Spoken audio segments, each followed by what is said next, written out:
In this video, we're going to look at data collection and analysis with respect to a lot of the things that we've been talking about.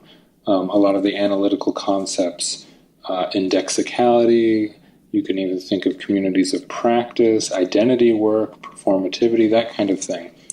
And we're going to use an interview with Lance Armstrong as an example. So part of this data collection is I want you to get used to the idea of transcription as a guide to the data. So we're going to use the video as data, but transcription as a guide to help us finding patterns and thinking about ways to analyze this kind of data and how to draw on other concepts. So hopefully you'll be able to use this kind of data and analysis for your projects, and I'll ask you to do some of it in your homework for practice.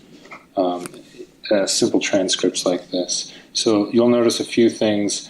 I provide you with a handout. I mean, it would be nice if you print that handout out to follow through with it and try to do this on your own. But here is what the transcript looks like. I stands for interviewer, L stands for Lance Armstrong.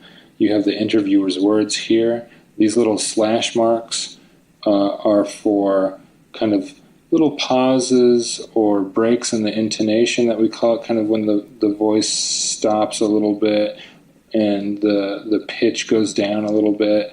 And then these double slash marks are for kind of more for like endings of the utterance and maybe a little bit more pauses before something else starts. You'll notice there's no capitals or anything else.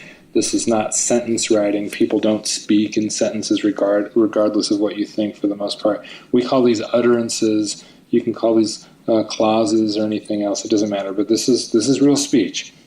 And we're not so concerned with conventional punctuation and ideas that your English teachers might have about grammar. This is real grammar as we use it with real language.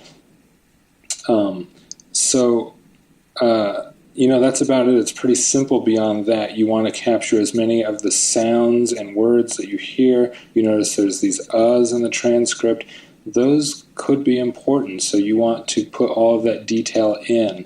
And one of the reasons that this kind of exercise really is helpful is that it gets people out of their head, out of their ideologies, their language ideologies for what they think language should be, and actually forcing you to realize what language really is, to look at the details for how people actually use language.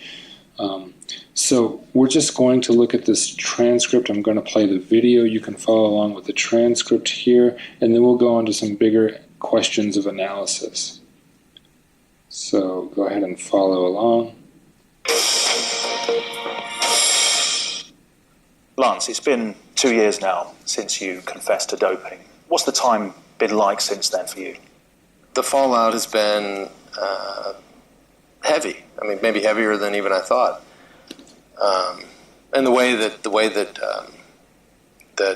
I sort of told my story or told the world through Oprah is as good a job as I think she did, or is the best job she could do for herself. It was pretty brutal afterwards. So it's been tough. It's been trying. It's required some patience, but it seems like there's some light at the end of the tunnel. My biggest fear was I'd have that day where one of my older kids, my two youngest ones are too young to even know, or their classmates to know. But you'd have that day where a 13-year-old or a 15-year-old would come home and just be in pieces.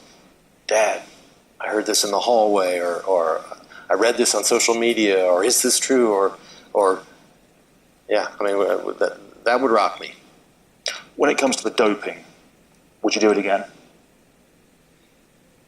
If I was racing in 2015, no, I wouldn't do it again, because I don't think you have to do it again. If you take me back to 1995, when it was completely and totally pervasive, I'd probably do it again. People don't like to hear that. Okay, so that's the interview with Lance Armstrong and the transcript that we have for that.